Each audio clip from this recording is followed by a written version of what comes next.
우주에는 우리가 상상할 수 없는 일들이 일어나고 알지 못하는 물체들이 많습니다. 그래서 과학자들은 새로운 행성을 발견하고 초강력 망원경은 연구할 흥미로운 물체를 찾기 위해 하늘을 모니터링하고 있습니다. 오늘은 우리가 거의 알지 못하는 태양계의 10가지 이상한 물체를 알아보려 합니다.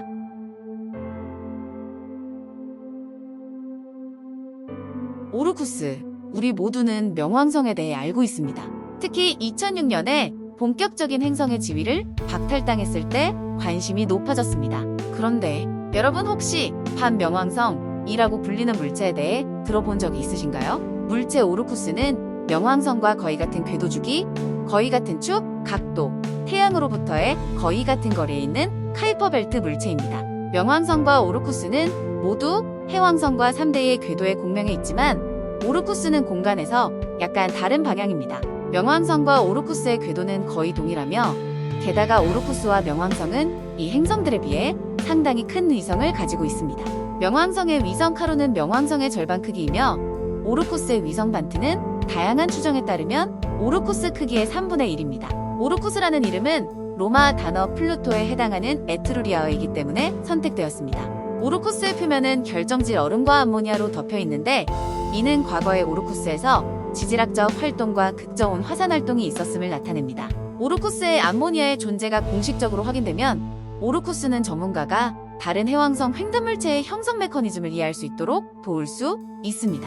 90 안티오페. 이 물체의 이름에 있는 숫자 90은 소행성 안티오페가 1990년대에 발견되었음을 시사하지만 이 사실은 여전히 논란의 여지가 있는 것으로 간주됩니다. 사실 물체의 궤도는 화성과 목성 사이의 소행성 지대 안에 있으며 가장 흥미롭게도 안티오페는 과학자들이 발견할 수 있었던 최초의 이중 소행성입니다. 발견 이후 안티오페는 단일 소행성으로 생각되어 왔지만 2000년 하와이 제도의 천문대에서 10m 캑-2 망원경을 사용하여 이 소행성이 실제로 한 쌍의 물체로 구성되어 있다고 결정했습니다. 각각의 크기는 약 86km이며 이들을 구분하는 거리는 171km에 불과합니다. 사실 같은 궤도를 가진 한 쌍의 물체는 천문학에서 드문 일이 아니지만 안티오페의 구성요소 사이의 질량 차이는 너무 작습니다. 이 행성이 어떻게 생겼는지 상상할 수 있는 가장 좋은 방법은 한 쌍의 회전하는 볼링공을 상상하는 것입니다. 토성의 육각형. 모두가 토성의 고리에 대해 알고 있지만 구름의 모양에 대해 들어본 적이 있으신가요? 80년대 초 보이저 우주선은 놀랍고 전례 없는 발견을 했으며 이는 카시니 우주선이 토성에 도착한 후 나중에 확인되었습니다. 토성의 북극 전체는 거대한 육각형 모양의 폭풍에 휩싸여 있으며 그 강면은 지구의 지름보다 큽니다. 놀랍게도 이 육각형은 지구상의 구름과 같이 움직이지 않으며 지구의 태풍과 비교해서는 그 크기를 비교할 수 없을 정도로 어마어마하다고 하고 처음 토성의 소용돌이를 발견했을 때부터 지금까지도 소멸하지도 않고 유지되고 있으며 왜 육각형 모양으로 소용돌이를 발생하는지에 대해선 아직도 미스테리라고 합니다. 아직 이 현상을 완전히 설명할 수는 없지만 과학자들은 수력가스역학을 사용하여 토성에서 일어나는 일을 설명하려고 노력하고 있습니다. 실험에 따르면 중심이 주변보다 훨씬 빠르게 회전하는 액체에서 육각형이 나타납니다. 회전 속도가 매우 높으면 액체의 다각형이 형성되는데 이와 비슷한 현상으로 생각됩니다.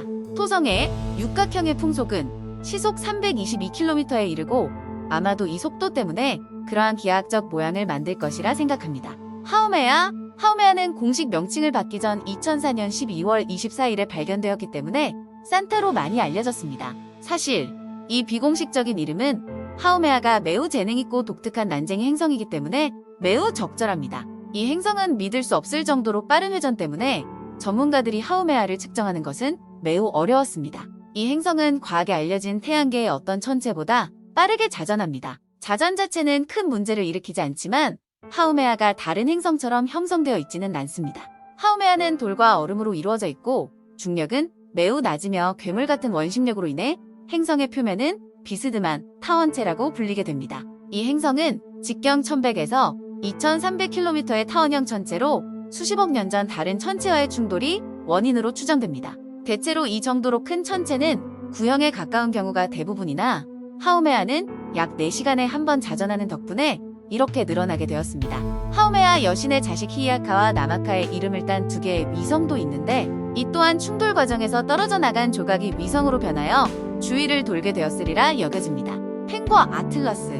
토성의 펜과 아틀라스 이 두 위성은 공통점이 많으며 토성에 가장 가깝습니다. 그리고 이 위성들을 특별하게 만드는 것은 토성의 고리를 스스로 복사한 것처럼 보이며 결과적으로 50년대 영화에 UFO와 담기 시작했다는 것입니다. 양치기의 달이라고도 알려진 펜은 고대 그리스의 양치기 신에서 이름을 얻었으며 아틀라스는 하늘을 어깨에 짊어진 타이탄족 아틀라스의 이름을 따서 명명되었습니다. 이 한 쌍의 위성에서 아틀라스는 더 평평하고 극 사이의 거리는 19km에 불과합니다. 이 위성의 긴 적도는 회전 속도가 그렇게 빠르지 않기 때문에 하우메아에서 발생하는 것과 동일한 과정으로 설명할 수 없습니다. 파리 대학의 광범위한 컴퓨터 시뮬레이션 결과 그들은 해답을 발견했습니다. 그것은 모두 부착 디스크에 관한 것이었습니다. 이 위성의 적도는 주변 파편이 그들에게 달라붙는다는 사실 때문에 점차적으로 증가하고 정렬됩니다. 토성의 위성이 형성되는 동안 토성의 고리에 풍부하게 존재하는 먼지와 파편으로 구성된 작은 부착 디스크가 주변에 형성되었습니다. 이는 앞으로도 적도에는 고리 입자가 더 쌓일 것이며 원심력에 의해서 그 고리는 없어질 것이라는 것을 의미한다고 합니다. 2008KV42는 해왕성 바깥 천체 중에서도 처음으로 역방향으로 공전하는 것이 발견된 천체입니다. 이 소행성체의 이름은 드락이라고 불립니다. 벽 위를 걸을 수 있는 능력을 가진 드라큘라의 이름을 따서 명명되었습니다. 벽을 걷는 것이 이 행성과 어떤 관련이 있을까요? 드락은 역행궤도, 즉 거꾸로 태양을 공전하는 것으로 밝혀진 최초의 해왕성 횡단 물체입니다. 이것은 천천히 발생하며 순환기간은 306년입니다. 현재까지 태양계에는 역행궤도를 가진 여러 물체가 있습니다. 그러한 물체 중 하나는 궤도가 태양에 아주 가깝게 지나가는 헨리해성입니다. 반면에 드락은 태양에서 지구까지의 거리, 그 이상의 거리에서 태양에 접근한 적이 없으며 이는 천왕성의 궤도와 거의 같습니다. 드락의 이 특징은 헨리해성과 오르트구름의 다른 물체 사이의 연결고리가 될 수 있으며 이는 아마도 우리 태양계 해성의 근원일 것입니다.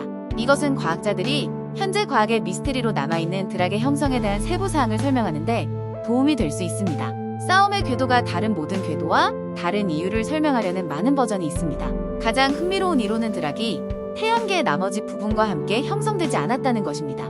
드락이 단순히 우연으로 우리 시스템에 떨어졌을 가능성이 있으며 이로 인해 우주에 대한 전례 없는 정보를 얻을 수 있는 기회를 얻을 수 있습니다. 이 드락은 2035년 12월 초에 태양과 가장 가까운 근일점에 도달할 예정입니다. 트리톤, 이 이름을 한 번쯤은 들어보셨을 것입니다. 포세이돈과 암피트리테의 아들이자 포세이돈의 유일한 적자의 이름입니다. 트리톤의 질량은 해왕성에 알려진 모든 위성의 총 질량의 약 99.5%입니다. 1989년 트리톤을 지나 날아간 보이저 우주선은 트리톤이 극저온 화산 활동으로 입증된 매우 복잡한 지질학적 역사를 가지고 있음을 보여주었습니다. 이 위성에는 여전히 활화산이 있지만 지구에서와 같이 용암과 화산재를 방출하지 않고 물과 암모니아를 방출합니다. 트리톤은 우리 달보다 약간 작으며 태양계에서 해왕성의 자전과 반대 방향으로 움직이는 유일한 위성입니다. 그리고 트리톤은 태양계에서 가장 큰 위성 중 하나이기 때문에 자체 대기층을 지탱하기에 충분한 중력을 가지고 있습니다. 그러나 트리톤의 대기압은 지구보다 5만 배 낮기 때문에 그곳에서 연을 날릴 수는 없습니다. 마지막으로 트리톤은 반사율이 매우 높은 물체 중 하나이며 표면에 떨어지는 빛을 60%에서 95%를 반사할 수 있습니다. 비교해보자면 우리 달은 떨어지는 빛의 11%만 반사합니다. 토성의 여분의 고리. 토성은 얼음과 먼지로 구성된 특이한 고리로 유명합니다. 그러나 비교적 최근인 2009년에 전문가들은 토성이 또 다른 추가적이고 믿을 수 없을 정도로 거대한 고리를 가지고 있다는 것을 알게 되었습니다. 그것은 주 고리에서 27도 편향되어 있으며 토성에서 고리까지의 거리는 토성의 약 128km 반경입니다. 링은 너무 얇아서 적외선 스펙트럼에서만 볼 수 있습니다. 토성의 위성 중 하나인 이아페투스가 양면이라고 불리는 이유일 수 있습니다. 방구 중 하나는 그을음처럼 검은색이고 두 번째는 눈처럼 흰색입니다. 같은 고리에는 토성의 또 다른 달인 피비의 궤도가 있습니다. 아마도 이 위성 때문에 반지고리가 생겼을 것입니다. 피비가 내뿜은 먼지는 궤도가 고리와 교차하는 이아페투스에 정착합니다. 이아페투스가 고리를 통과할 때마다 고리에 포함된 입자가 적도에 축적됩니다. 아마도 이 과정 때문에 이아페투스는 수십만 년 후에 눈에 띄는 모습을 얻었을 것입니다. 샴, 위성 야누스와 에피메테우스는 같은 궤도를 공유하고 그 사이의 거리가 50km에 불과하기 때문에 샴 위성으로도 알려져 있습니다. 이것은 위성 자체의 반경보다 훨씬 작습니다. 이 때문에 그들은 중력 탱고를 추워야 하며 4년마다 장소를 바꿔야 합니다. 처음에 과학자들은 야누스라고 불리는 위성에서 받은 데이터가 왜 그들의 기대에 미치지 못했는지 이해할 수 없었습니다. 그리고 샤 위성의 공통 궤도가 발견된 지 12년 후인 1978년에야 전문가들은 야누스라고 부르는 것이 실제로 두 개의 다른 위성이라는 것을 깨달았습니다. 이 과정은 1980년 보이저 우주선 비행 중에 확인되었습니다. 흥미롭게도 위성의 궤도에서 거의 눈에 띄지 않는 먼지 고리가 관찰됩니다. 이것은 이 두 위성이 하나의 달이었고 어떤 이유로 쪼개져 소량의 파편과 먼지를 형성했음을 증명합니다. 크루이냐? 태양계에서 가장 이상한 것들에 대해 알게 되셨나요? 그럼 이제 우리의 눈을 지구로 돌리고 우리 지구의 두 번째 위성에 대해 한번 알아볼까요? 천문학자들은 1846년부터 지구의 두 번째 위성을 찾고 있습니다. 1986년 미국의 아마추어 천문학자인 그레이미 와딩턴은 두 번째 달을 발견했다고 주장한 최초의 사람입니다. 크루이냐는 360일 동안 태양을 공전하는 소행성이며 지구와 궤도 공명이 뛰어납니다. 하지만 지구를 궤도 평면에 고정시키고 관찰하면 소행성은 마치 지구 주위를 말발굽 모양의 궤도로 공전하는 것처럼 보입니다. 이 때문에 이 소행성은 지구의 두 번째 위성으로 잘못 알려져 있습니다. 크루이냐와 지구의 공전 속도가 정확히 같지 않기 때문에 크루이냐의 말발굽형 궤도는 매년 조금씩 움직이게 됩니다. 그로 인해 약 385년을 주기로 지구에 접근했다가 멀어지는 운동을 반복하게 됩니다. 지구에 가장 가까울 때의 거리는 지구와 달 사이의 거리의 약 40배 정도입니다. 정말로 우주라는 공간은 우리가 모르는 게 너무나도 많습니다. 영상이 도움이 되셨다면 구독과 좋아요, 알림 설정을 눌러주세요. 저에게 정말 큰 도움이 됩니다. 그럼 지금까지 양동깨비였습니다. 오늘도 즐거운 하루 되세요.